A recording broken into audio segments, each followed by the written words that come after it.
Trip ko lang. Kahapon, thermodynamics. Walang recorded line.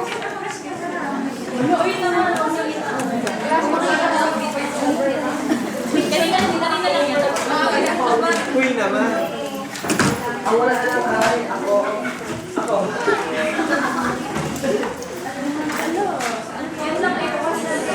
Okay, settle down. Let's start. So for today's lectures, we will have two topics. First, we have our review of solutions, and the second one, we will deal with colligative properties of solution. The first lecture is just to refresh you on your original FARChem 1 and your FARChem 3, which was your QC.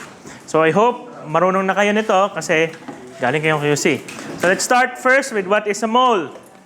Okay? So what is a mole? So a mole in chemistry is a unit to denote the number of particles, number of atoms, number of elements, or number of compounds. It is similar to naming, or it's similar to a standard na pag sinabi nating moles, ganun siya kadami. Take for example, isang dosena, ang 1 dozen ay 12. 1 baker's dozen ay 13. Ang isang tray ng itlog, isang tray ng itlog ang 12. Ang isang tray ata ay 36 kung nagkakamali. Okay? Ngayon, ang mole is equivalent to 6.023 times 23. Yan.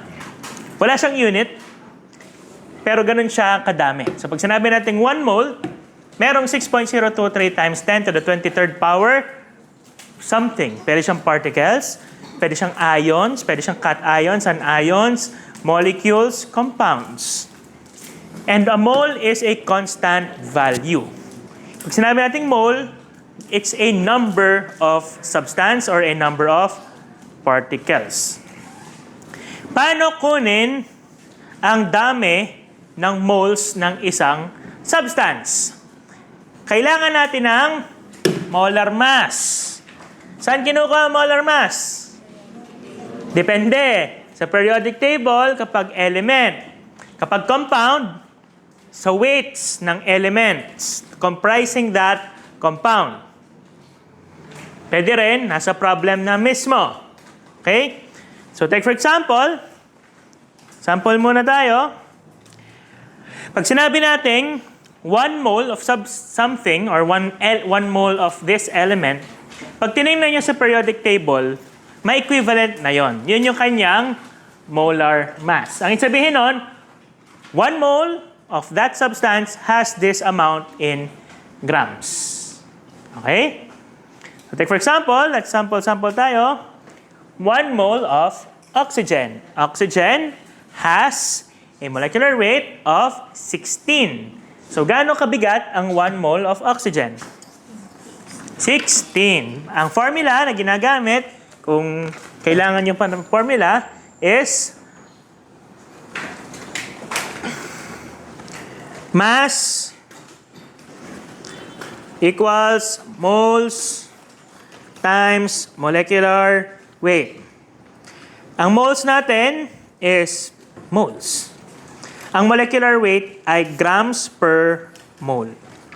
Tandaan po class, ang ating grams per mole hindi nagbabago na 1 mole.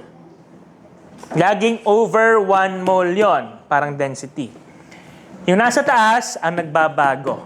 Maliwanag po ba? Hindi kayo makakakita ng 1 gram per 24 moles. Wala yon.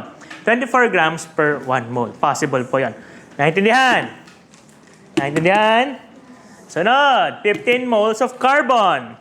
15 moles of carbon, 1 mole of carbon is equivalent to 12 grams. So what's the weight of 15 moles of carbon? 180. Para nakuha, yun ay 15 moles times 12 grams per mole. Kakancel yung mole, you will get 180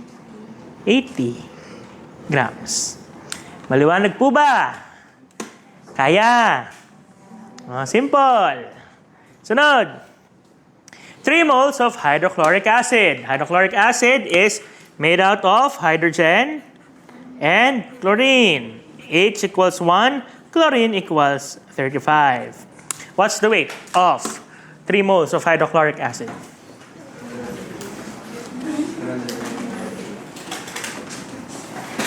Ilan? 100 ba? 36 times 3. 36 times 3. 108. So, ang molecular weight ng hydrochloric acid ay 36 grams per mole. Kung compound ang pinapahanap, i-add nyo lang po ang weights ng bawat isa. Okay po? Okay. So, that's 36 grams per mole. Ilang moles? 3. Kaya siya, magkakancel to, magiging 108. Okay po? Magaling tayo dyan. Kaya? Kaya. Sige. Ito. What's the weight of 5 moles of potassium permanganate? Okay. Potassium, 35? Hindi. Wala akong phone. Hi. Ayan, may kodigo si madam. 39 ang potassium. Ang manganese, 55. Ang oxygen ay 16. Okay.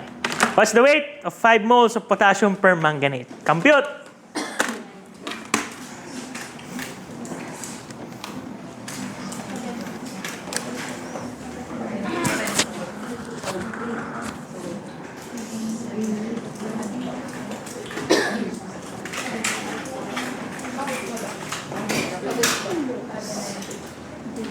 Okay, so what's the weight of 5 moles of potassium permanganate?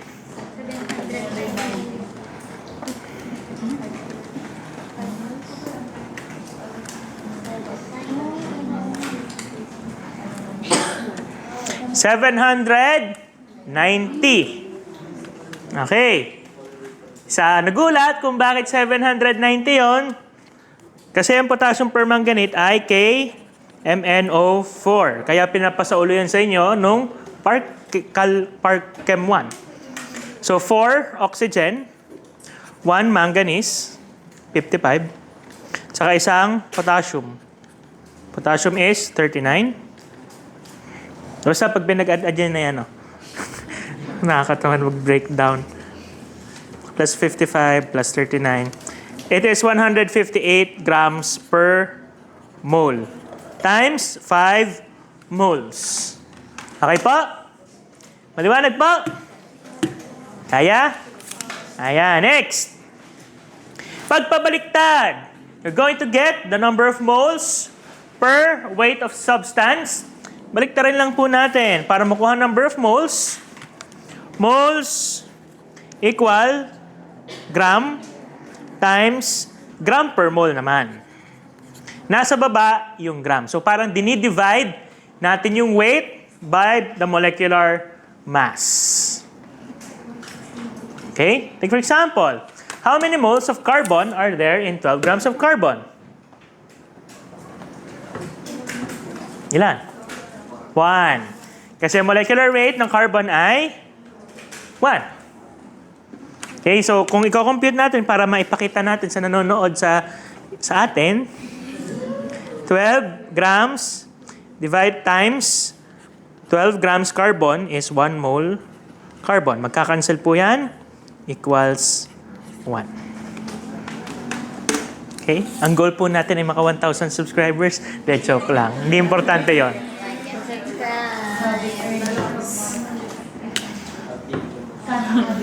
Ang pinakamadami kong views ay Anafi. Yung second chapter ng Anafi. Yung chemical basis of life. Yun yung pinakamarami kong views. Parang 10,000 views yun. Ba't dami pala nanonood nun? Mga nurse? Okay, sunod. How many moles of potassium nitrate are there in 2 pounds of potassium nitrate? Potassium is 39. Nitrogen is 14. Oxygen is 16. Ayan. It's an essential skill.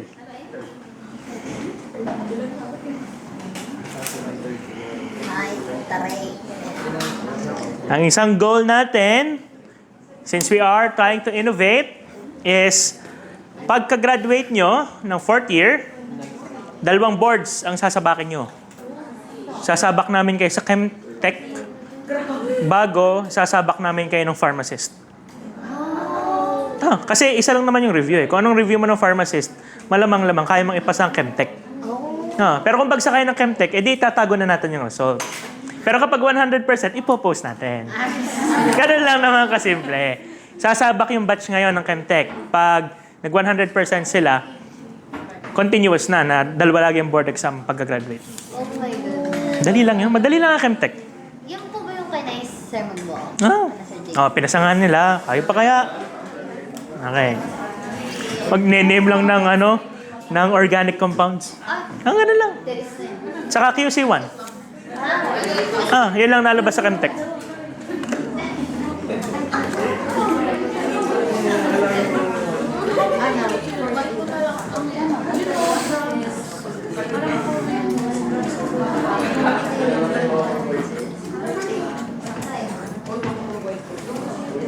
Potassium is 39.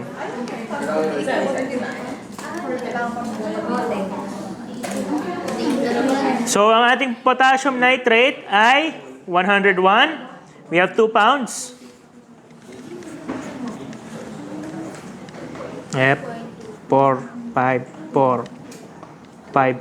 grams times 100. 2 times 454.54 divided by 101. 9. Okay po? Nakuha po ba? Nakuha? Any questions? May tanong po? Mukhang aling part kayo naguluhan? Ito, yung pagkuha ng molecular weight ng potassium nitrate. So, potassium, 1. Nitrogen, 1. 3. Oxygen, 16. The total is 101. Ngayon, 2 pounds yon. So, yung pounds, ko-convert muna sa grams. Kasi ang molecular weight ay naka-gram per mole. So, 2 pounds, 1 pound is 454.54 grams times 1 mole over 101 grams. Ang lalabas po ay 9. It's actually 9.00079. Pero 9 na lang. Okay po. Any questions?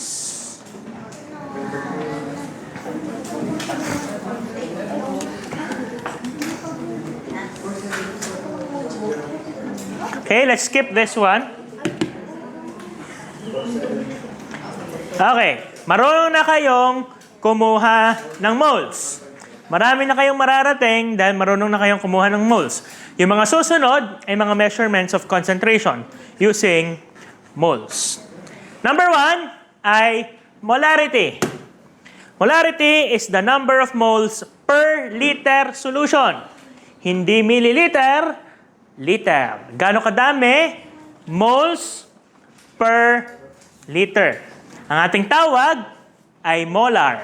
Pag sinabi nating 1 molar solution, there's 1 mole of substance in that liter of solution.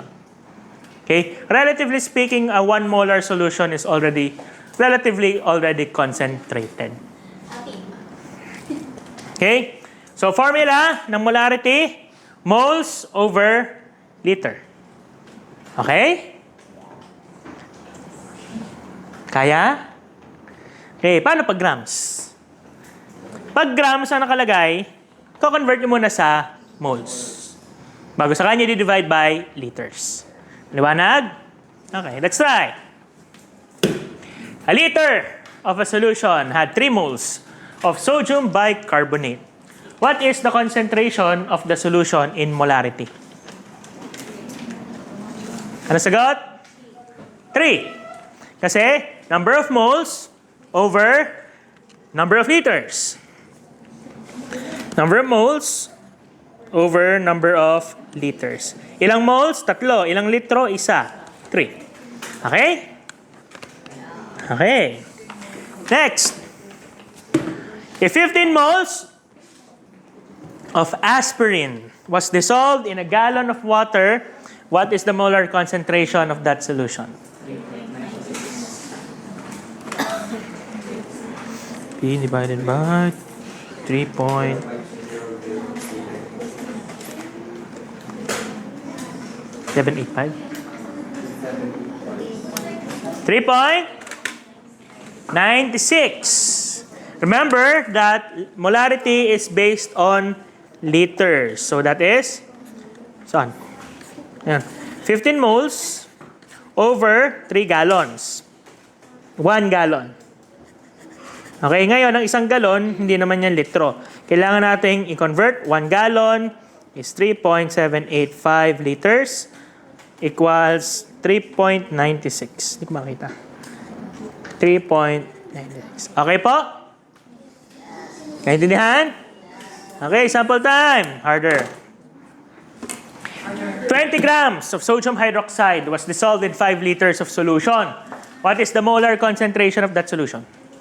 Sodium 23, oxygen 16, hydrogen 1. Sodium 23, oxygen 16, hydrogen 1.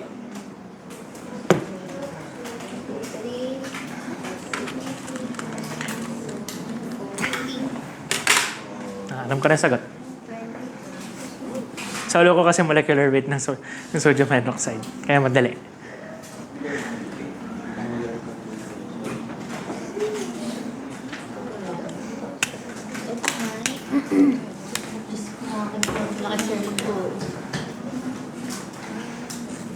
Buhay pa yan. Ilang beses lang nagturo ng QC1. Nung napilitan lang ako magturo ng QC1. Ayoko ng QC1 kasi daming, hindi naman mahirap, pero madaming pasikot-sikot na pwede mong isolve yung problem. Parang ang turo ata sa inyo yung meal equivalents ang gamitin lagi. Akin hindi. Ang gusto ko moles lagi. So, lagi naka-molarity ako.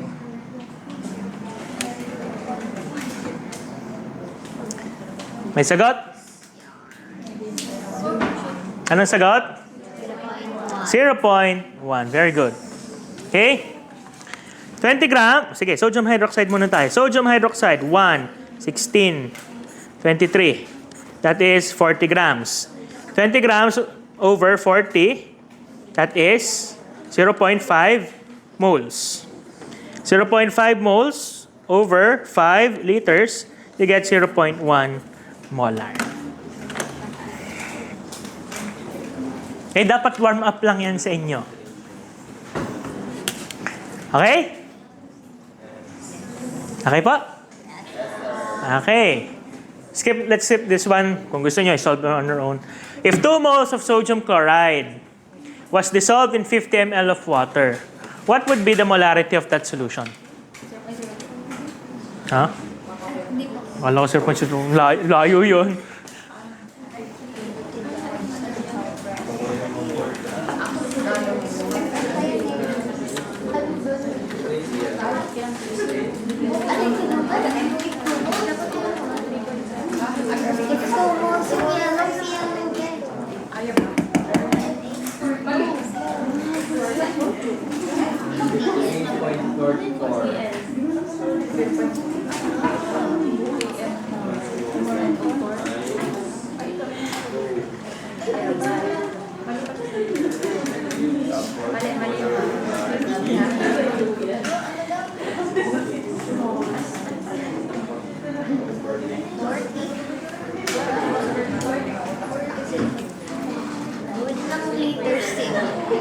Answer?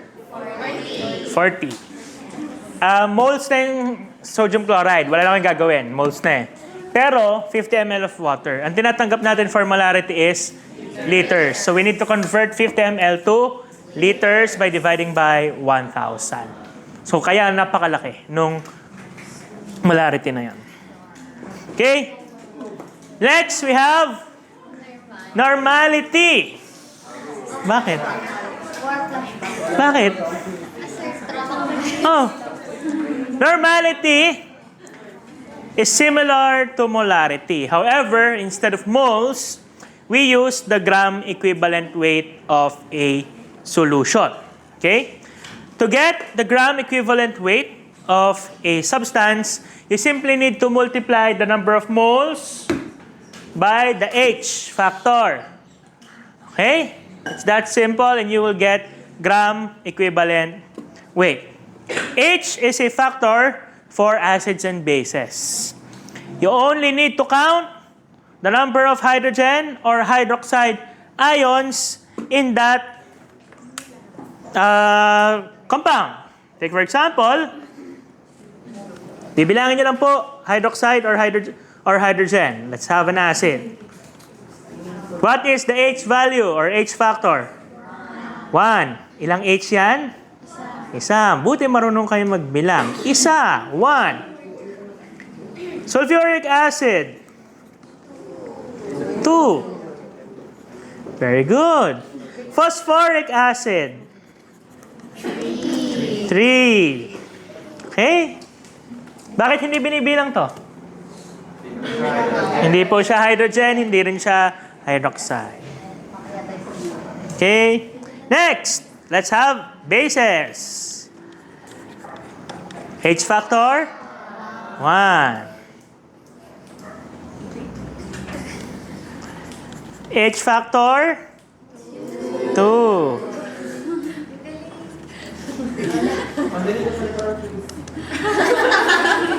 Aluminum hydroxide, 3. Very good.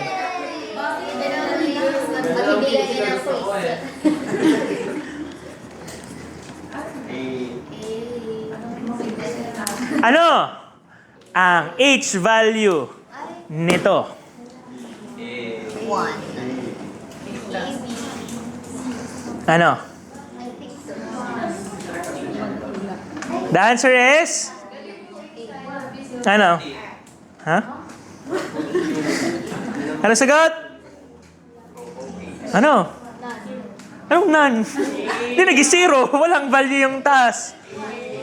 Okay. The answer is 1. Okay. For substances, ano ganyan? Pangatlong beses ang tinuro sa inyo eh. For substances, ako nagturo yan! Yung parkal!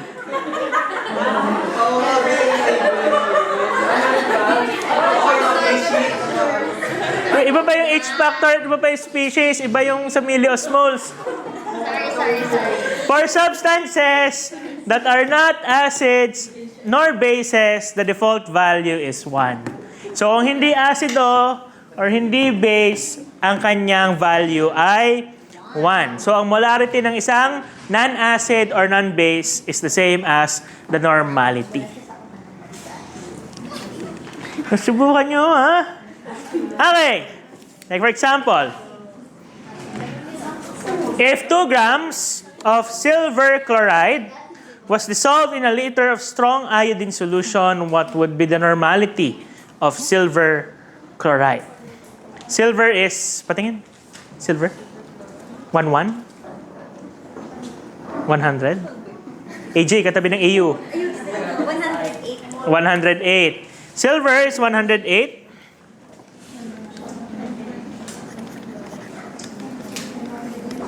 Then chloride is 35. Determine the normality. Normality, normality.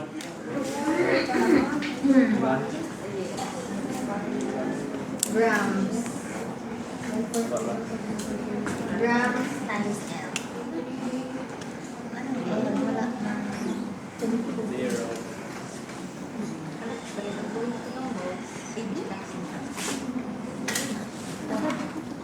143.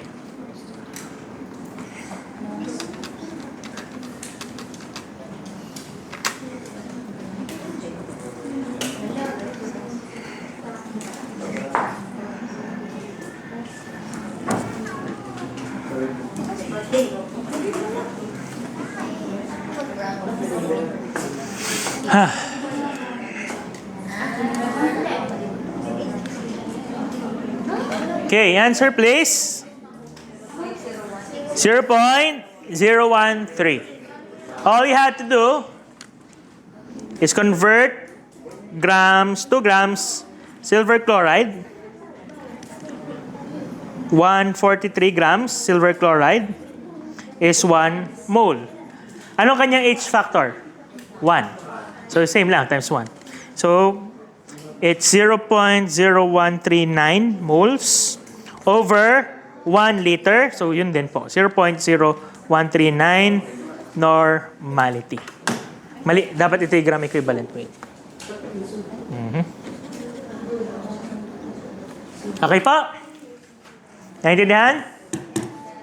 Okay. Okay. Lastly is molality. Molality is the number of moles per kilogram solvent. Please take note, this is different from molarity and normality because number 1, it's moles of the solute over kilogram solvent. Kanina, liters pareho, molarity, normality. Ngayon, weight, kilograms. Plus, hindi weight ng solution. Weight ng solvent lang. So, para masukat siya, bago nyo ipaghahalo, susukatin nyo muna ang weight ng solvent. Kasi pag nalagay nyo yung solute, bibigat yung solution. Hindi nyo mapapag-minus yun. Okay? Gagamitin natin to kaya ko binaring up. May mga formulas tayo later na for molality. Okay? So that is for the review of our solutions. Siguro naman alam niyo na yung mga gram per ml, gram per 1, ganon. Kaya nyo na yan. Ako nagturo sa inyo. Okay. So let's move on to the actual topic. Review lang yung kanina.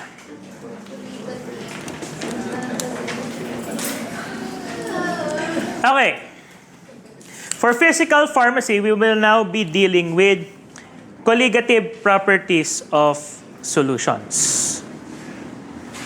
So we already know that we have different types of properties of our substances. We have our intensive properties and we have our extensive properties. When we say extensive property, this value changes depending on the number of substance. So pag dumadami yung substance, nag-iiba ang kanyang value. Take for example, mass, volume. Yan, mass, volume. Yan lang nasa isip ko. Kapag intensive, hindi nagbabago yung property niya kahit gaano kadami or kahit gaano kakonti ang ating substance. Example is density. Proportional po ang density. So pag dumadami isang bagay, lumalaki din siya. So proportional ang density. We have our molecular weight, conductivity, malleability, conductance, etc. So it doesn't rely on the amount of substance. Okay? Ngayon, may bago tayo. Okay, katulad ng X na iniwan kayo, may bago na. The third category is colligative properties. Now, for colligative properties, it is different from the extensive and intensive since colligative properties now depend on the ratio of number of particles of the solute and solvent of the solution. Kung gaano kadami ang balanse ng solute sa solvent na apektuhan tong property na ito. These are our colligative properties. So it is concentration dependent. It does not depend on the properties of the solvent. It depends on the balance between the number of particles of solute versus number of particles of our solvent. Okay? Okay po? So again, colligative properties depend upon the concentration of solute molecules or ions. We have 4 primary colligative properties. Kindly write this down. We have our freezing point depression. We have our boiling point elevation. We have our osmotic pressure, and we have vapor pressure lowering. One more. Yan ang nakasulat naman sa board. Sa ulo ko, kaya ko sasabihin, pero nakasulat naman sa board. Hindi nga lang pag... Ay, sunod-sunod ba? Oo nga, sunod-sunod. Ngayon, just to clarify, freezing point depression and freezing point are not the same. Magkaiba yun, ha? Dapat pag sinabi yung colligative property, buo yung isasagot nyo. Freezing point depression. Hindi freezing point.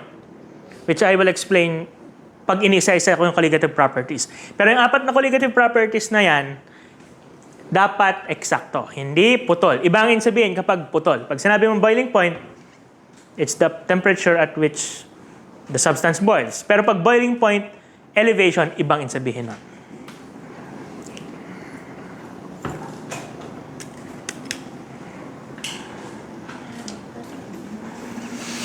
Yan na. Pandikdikan ulit.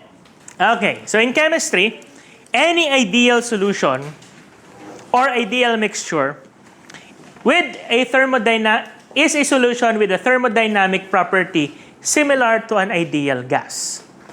So, to simplify things for solutions, we can approximate that the properties of a liquid or a solution is similar to a property of a gas.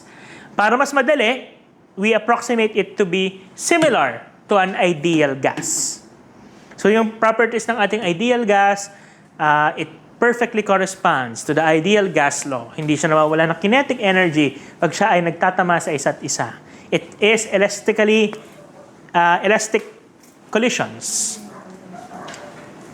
Okay, so this is valuable because it helps us simplify colligative properties. Please take note that 1 mole of an ideal gas has a volume of 22.4 liters at standard temperature and pressure as defined by IUPAC.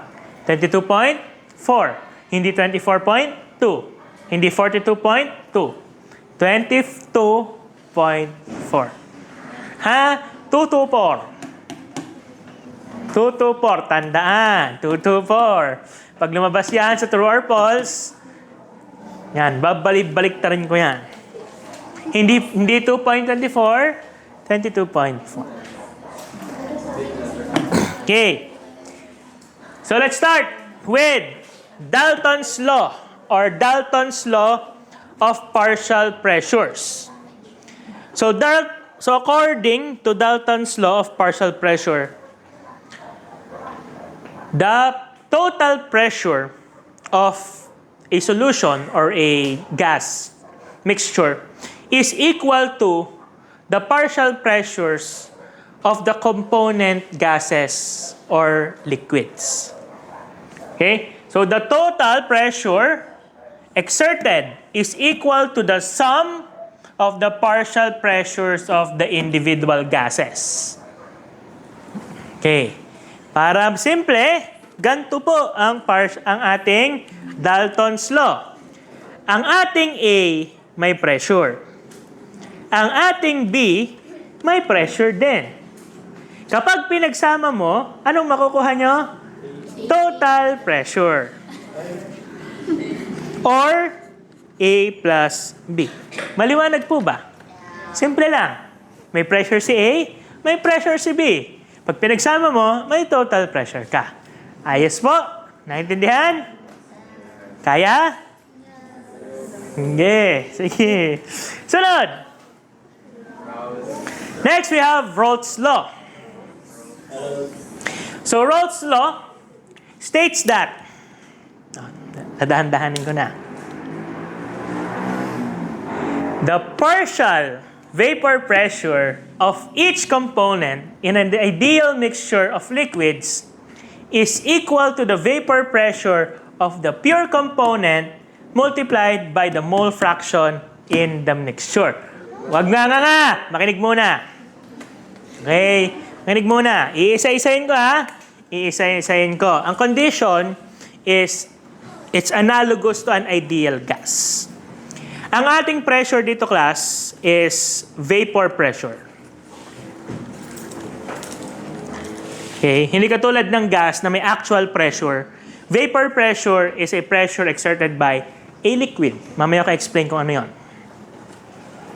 Ang sinabi ni Raoult's law is the vapor pressure of a liquid, let's have liquid A, is equal to the vapor pressure of the pure substance. Pag O ang nasa taas, and sabihin, vapor pressure of the pure substance multiplied by the mole fraction or MF. Sulat niyo yan. Yan yung unang formula. This is for Raoult's law of vapor pressure.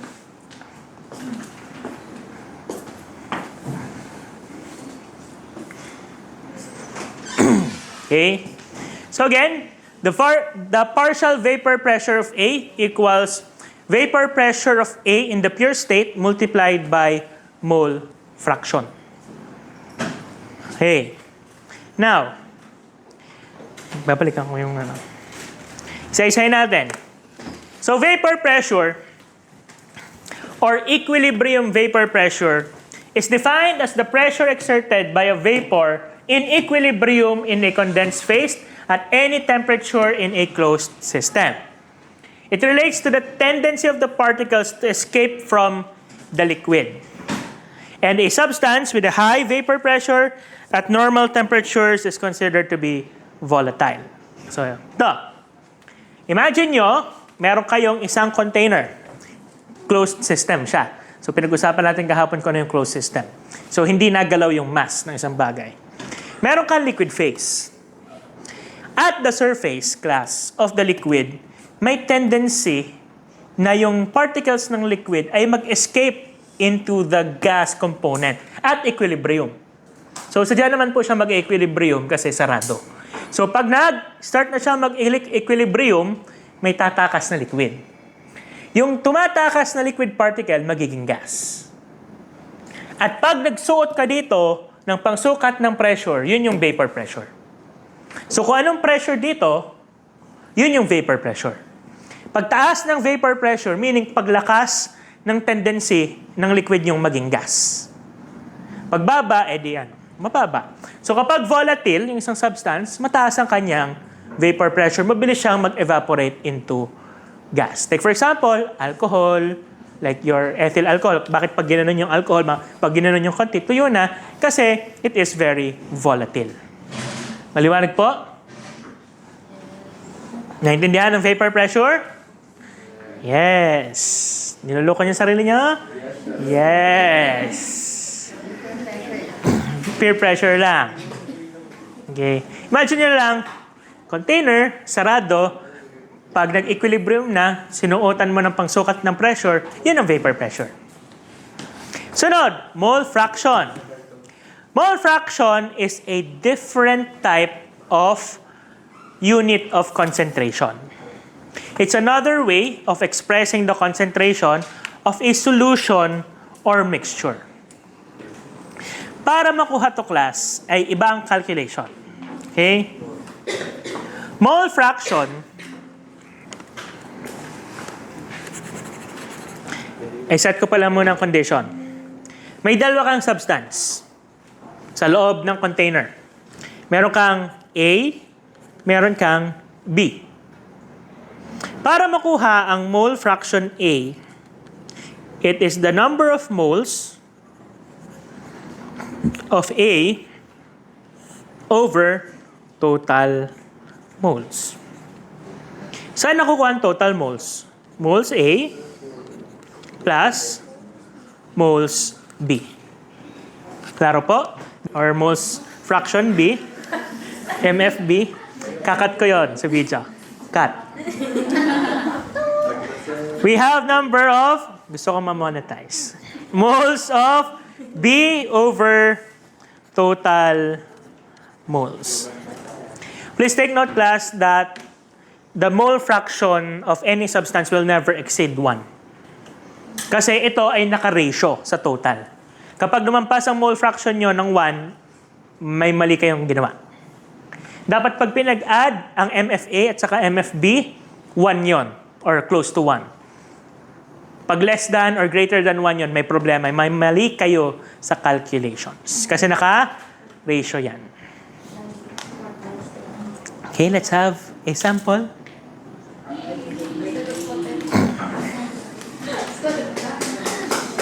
What is the what?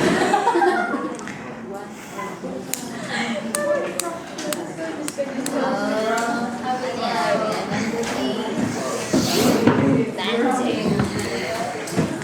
Okay, what is the mole fraction? Mole fraction lang tinatanong ko ha. Mole fraction of 12 grams of benzene, which has a molecular weight of 78 grams per mole, if it is mixed in a solution with 18 grams of toluene with a molecular weight of 92.4 grams per mole. Hahanapin ay mole fraction of benzene and toluene. Go! Tandaan nyo, hindi din natanggap ang grams, moles, kasi mole fraction.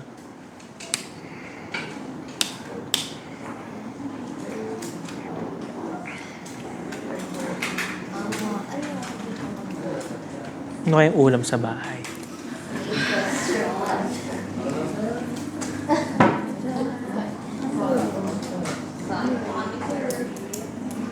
Bumili na lang kayo kanin. 15 lang naman ang kanin. Isang agmo. Para mainit. Ay! Grams na ito. Ito ay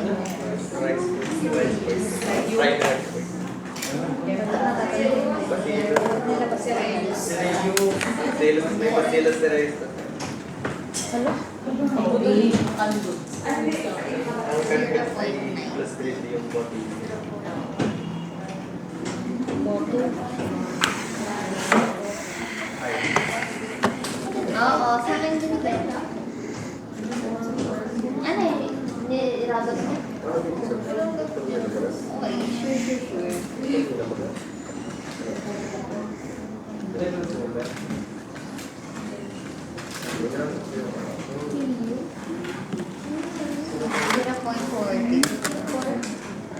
43.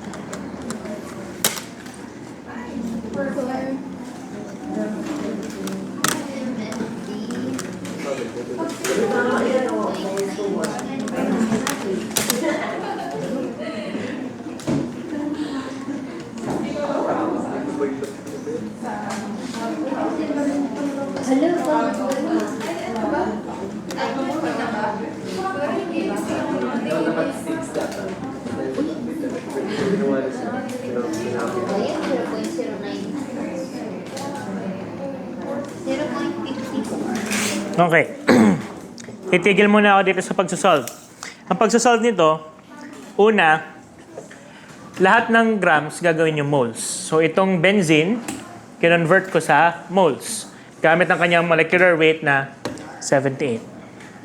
Itong 18 grams of toluene, kinonvert ko sa moles using ang kanyang molecular weight which is 92.14 grams per mole. Lalabas ang total moles ng lalabas ang moles ng benzene, lalabas ang moles ng toluene. Pag pinag-add nyo, yun yung total moles. So, kaya nilagay ko dito ang total moles. Ngayon, kukunin na lang ang mole fraction. So, kunin nyo ang mole fraction. Madali na yan. So, ang MFB at saka MFT. Anong moles ng benzene? 1538. Anong total moles? 0.34915. For toluene, 0.1953 over 0.34915. Take note na dapat pareho lagi yung nasa baba. Kasi isa lang naman yung total moles. Pag nagkaiba kayo, magkakamali kayo ng solution. Okay? Divide nyo lang, then lalabas na po yan. Hindi man yan saktong 1, pero malapit sa 1, okay na po yun. 0.44049. Bago 0.1953 divided by 0.34915, 0.55935. Pag pinag-total nyo yan, 1 yan eh. Okay po? Okay. Ano po sir, hindi na po kami magsistick sa 2 decimal dyan, lagi po i-consistent. Ito, kailangan medyo mas precise ang inyong calculation. Kasi pag hindi kayo nag-stick kayo sa 2 decimal places, baka lumabas sa inyo yung 0.98. Eh, medyo malayo na yan. Dapat 0.99. Or 1.00. For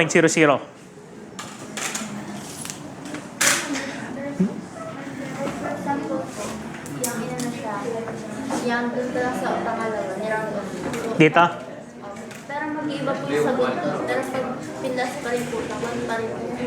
Pwede naman. Kaso, hindi na siya masyadong precise. Okay lang po. Para daw mas more decimal. Dito? Pwede naman. 1 din naman nalalabas. Okay, so dyan magkakameron ng floating values ng konti. Naintindihan? Ang mole fraction. Mole fraction pa lang yan, ha? Okay, balik tayo.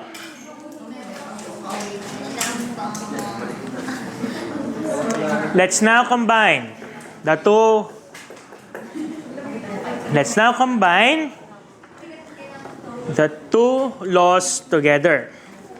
First, let's have Dalton's law.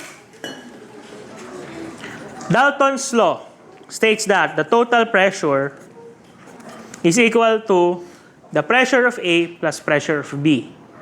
In this case, vapor pressure ang usapan natin kasi we're dealing with liquids. Naintindihan? Okay po. Yan yung kanina. Next. Now, according to Rolle's law,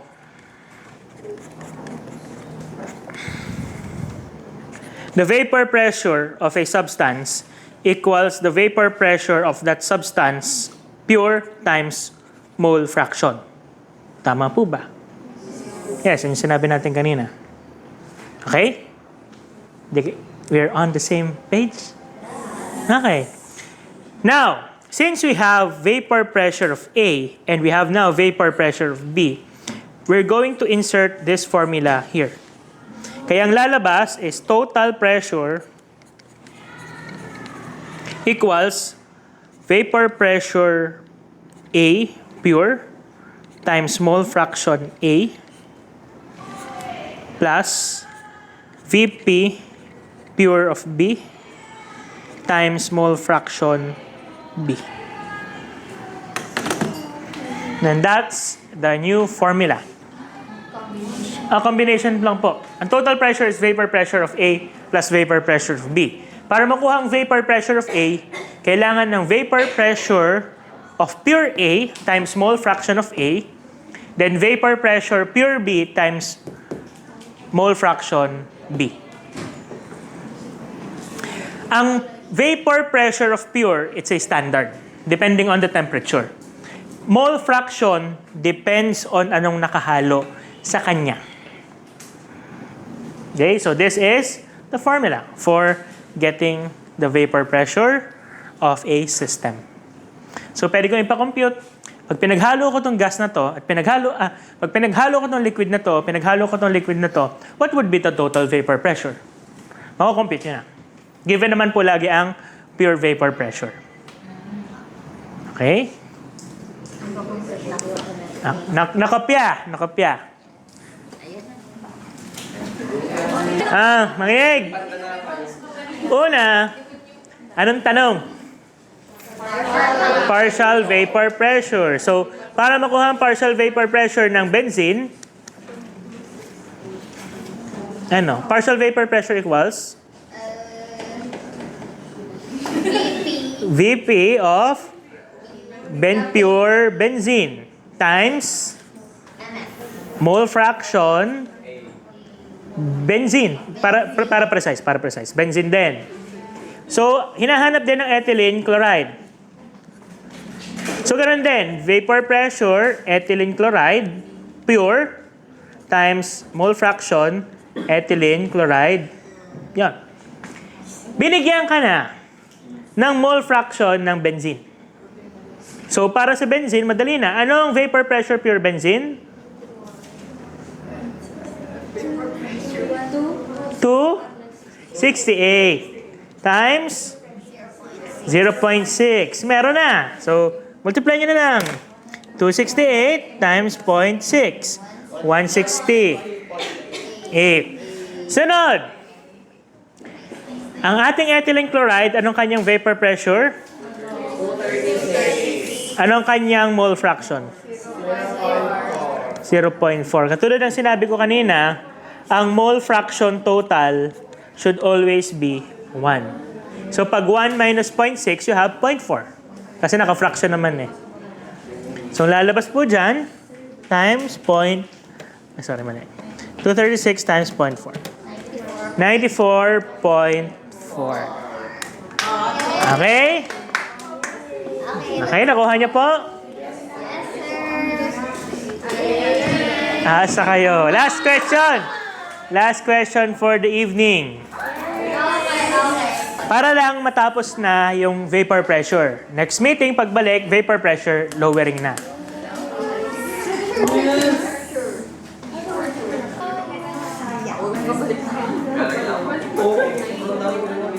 Okay, here's the solution. Okay, tinamad daw magsulat, tinamad daw mag-isip. Okay. Ano ngayon? What matters is the destination. Okay. Ito po ang flow ng pagsosolve ko. Bahala kayo sa buhay nyo kung anong gusto nyo sa buhay nyo. Una, step 1, step 2, step 3. Lahat ng weights na involved sa solution ay gagawing moles. So itong toluene, itong ethanol, gagawing moles. So itong toluene, dito galing. Itong ethanol, dito galing. So it becomes moles, 2.2170, 0.6513. After nun, makukuha ko ang total moles. After ng total moles, makukuha ko na ang mole fractions. So to get mole fractions, number of moles of toluene over total moles, total number of moles of ethanol over total moles, we would have our mole fraction of toluene, 0.249, mole fraction of ethanol, 0.750. Pag pinag-add yan, that is 9999 or approximately 1. Pagkatapos nun, i-plug nyo na lang po dun sa Dalton's law, in which pressure total equals vapor pressure of A times vapor pressure of B. So, 0.249 times 21, which is the vapor pressure of toluene. 0.70, galing sa vapor pressure na 44.62. Pag-add lang, 38.694 millimeters mercury. Nice. Tama ka ga? Yes, sir. Abe. 38.7. Okay? 38. Okay? Oh. So that would be the end of our lecture for tonight. Hindi dahil tapos na ako kasi nagliligalig na kayo. At ako'y naiiyamot na. Grabe, sir. Very amazing. Okay? So next meeting, there would be a quiz on solutions only. Solutions only. Molarity, normality, molality. Yun lang. Next meeting, we will continue the lecture on colligative properties. This one, vapor pressure lowering, freezing point depression, boiling point elevation, and osmotic pressure.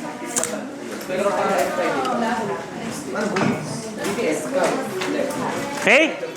Do you have any questions? Gutom na? Gutom na. Okay, uwi na.